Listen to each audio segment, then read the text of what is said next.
Have you ever felt like you're literally chained to your child's homework desk? Well, today we are going to break those chains. We're going to dive into a really simple plan to help your kids study on their own so you can finally get a moment to yourself. Let's get right into it. So does this look familiar? The school day is over, but your second shift is just getting started. You're stuck at that homework table and it feels like there's just no escape.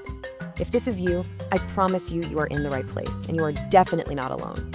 Yep, this is what we call the homework babysitting trap. It's that exhausting cycle where your child is totally convinced they cannot work unless you are sitting right there. And it's not just draining for you, it's actually holding them back from learning the skills they're going to need for, well, the rest of their lives. Look, getting your evenings back is a fantastic bonus, for sure, but the real reason this matters is so much bigger than that. Fostering independence isn't just about making your life easier, it's about building the foundation for your child's success for years and years to come. And listen, the research on this is absolutely crystal clear. Get this. Preschoolers who learn skills like how to pay attention and how to stick with the problem, well, they have a nearly 50% greater chance of finishing a college degree by the time they're 25. The foundation for that success starts right now.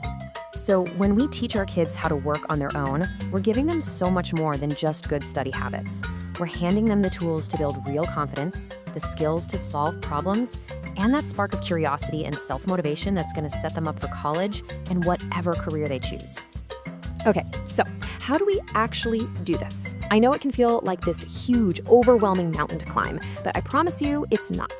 We're going to break it down into a simple 3-step plan that you can literally start using tonight to see a real change. Our plan is built on 3 really simple pillars. First, we're going to set up the right environment. Second, we're going to shift our mindset using what I call the coach method. And third, we're going to learn to master the clock. Ready? Let's dive into step 1. I want you to think of your child's workspace as a silent instructor. A messy, chaotic desk just screams distraction, but a clean, organized space quietly sends a message to their brain, hey, it's time to focus. And this doesn't have to be a whole separate room. A dedicated corner of the kitchen table can work perfectly. The trick is to have a clean desk rule. Only the absolute essentials are out. Make sure their chair is comfy and all their supplies are right there. This simple setup can pretty much eliminate that constant, "Mom, where's my pencil?" interruption. All right, on to step 2. And this one is all about a huge mindset shift for you. Your job description is about to change. You are officially retiring as the hands-on supervisor, and you're stepping into your new role as a supportive coach, guiding from the sidelines. And the secret sauce here is a teaching method that honestly works for everything.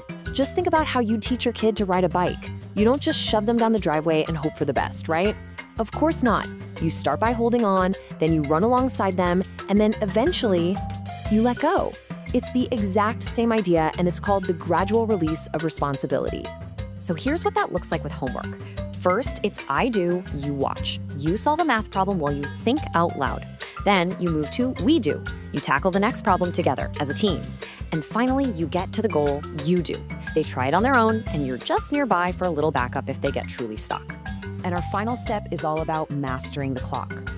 So many of our frustrations come from this really simple mismatch. Our expectations for how long a kid can focus just don't line up with their brain development. The key here is to work with their brain, not against it. Okay, this next part is a total game changer for so many parents. The rule of thumb from child development experts is that a kid's attention span is only about 2 to 3 minutes per year of their age. Just let that sink in. Asking a 6-year-old to focus for 30 minutes straight is, well, it's literally asking for the impossible. It just sets you both up to fail. So for an 8-year-old, we're talking about a realistic focus time of maybe 16 to 24 minutes max. Once you really understand this, it becomes so obvious. Short, focused bursts of work will always be more effective than one long, draining, painful homework session. So, how do we make this happen? Well, try using a visual timer. It helps them actually see time passing. Break those big assignments into tiny little pieces. Instead of finish this worksheet, try, hey, let's just do the first 5 problems. And always build in short, fun breaks with lots of movement so their brain can recharge. Okay, now that we have our 3-step plan, let's chat for a second about what not to do. There are a few really common parenting habits that can accidentally sabotage independence before it even has a chance to grow.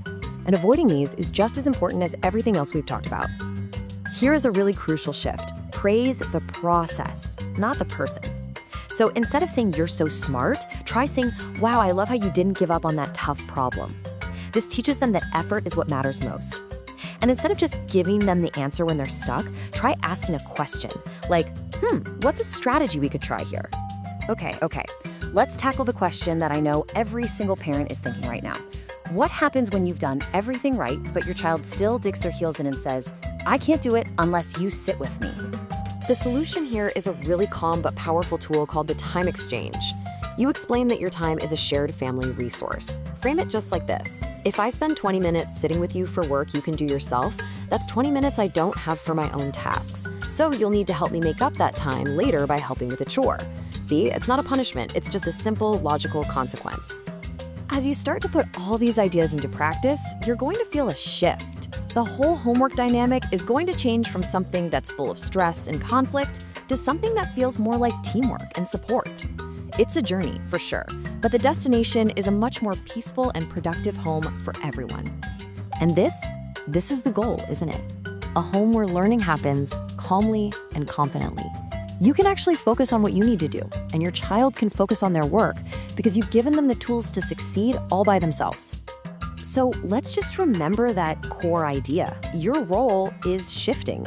You're no longer the player on the field doing the work right there with them. You are now the coach on the sidelines. You give them the game plan, you cheer them on, and you empower them to make the play themselves. If you take just one thing away from our chat today, let it be this. Our most important job isn't to make sure today's homework gets done. It's to give our children the skills to become confident, capable learners for life. When you teach them how to learn, you're preparing them to tackle absolutely anything that comes their way. You've got this. If you found this video helpful, please like, share, and subscribe. Comment your thoughts and tell us what topic you want next.